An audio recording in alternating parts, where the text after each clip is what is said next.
Welcome to the Witch's Cauldron. Today I'd like to talk about, I guess, protection magic or the implements of protection magic. I'm, again, not telling you how to do this. I'm not telling you what to do. I'm not telling what you should do. That's your path. That's your intent. That comes from you. I'm just going to give you the things I use for this stuff and why I use them, under what circumstances I use these things. So we'll start with the simple stuff like sage. Sage. We all know what sage is. You use sage to cleanse your ritual area, to cleanse your whole house, get negativity out, calm it down, and let's face it, the smell of sage is awesome. And then you have your Palo Santo, which is almost the same thing as sage, and there's some practitioners that are going to claim these are totally different. I use them exactly the same. Again, I love the smell of Palo Santo, just like I love the smell of sage. Then we have your protection oil. Now you can buy these things. I mean, you can buy protection oil already made online from like a bazillion different places. I prefer to make it myself, and it's cheaper and it's simple and it does the same thing. So if you want to make a protection oil, basically all you're going to do is use a carrier oil, whether it's olive oil or jojoba oil or argan oil or pretty much whatever oil you want to use.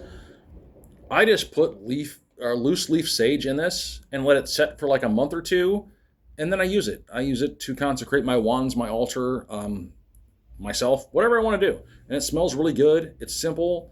You can make a lot of it for really cheap, and there you go. I mean, that's simple. Then you have your graveyard dirt. Now, this one's a little more different, or it's not difficult. It's just a bit more different to obtain graveyard dirt. And I've come across people that don't know what they're supposed to do when they obtain graveyard dirt. So it's a pretty simple process. And this is the process I use. Again, you're going to use whatever process you want to. I'm not telling you what to do. You basically go out to your cemetery, whatever cemetery you want to, and you find a grave where you want to obtain your graveyard dirt. This is actually from my mother's grave, and the reason I have this is because my mother was a natural witch. I learned a lot of stuff from my mother before she passed away.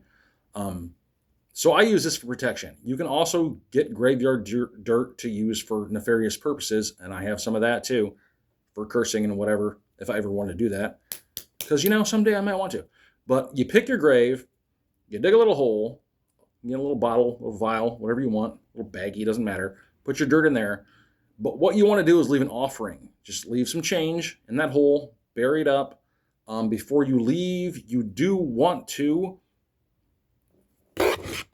burn some sage, possibly burn some Palo Santo, or spray some dragon's blood around, because the last thing you want is to go to a cemetery and get some graveyard dirt and have some nefarious spirit follow you back home. It does happen. It is a thing. It's happened to me. So it's a cautionary tale from my experience. So let's just do what we have to do there. And yeah, be respectful. I mean, if you're in a cemetery, be respectful.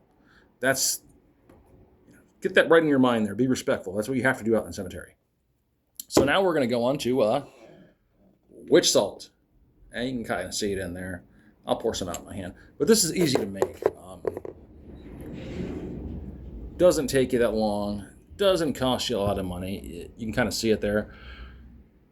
Witch salt is pretty simple to make. I use kosher salt. I suppose you can use regular salt if you want to. And basically what I do is I mix it in with sage ash. You can mix it with sage ash. You can put iron flakes in there to make it more powerful if you want to do that. I have done that too. This one is just sage ash. Works perfectly fine for me. As I said, if you want to get really in depth, you can, get some iron shavings, but you have to get real wrought iron shavings. I happen to have something I can get shavings from.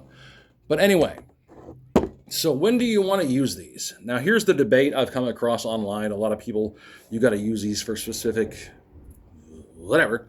Again, this is your practice. Intuition is your best friend in this. Intuition is your best friend in your magical practice. You need to listen to the intuition. Get in touch with that. That's got to be a part of this. That is your best friend in this. It's not people telling you what to do. Like, I'm not telling you what to do. I've said that. Intuition is your best friend. So, when do you want to use these things? Okay, you can use your oils to consecrate all your magical objects. Again, you can use this in a bath. You can use it on yourself. It doesn't matter.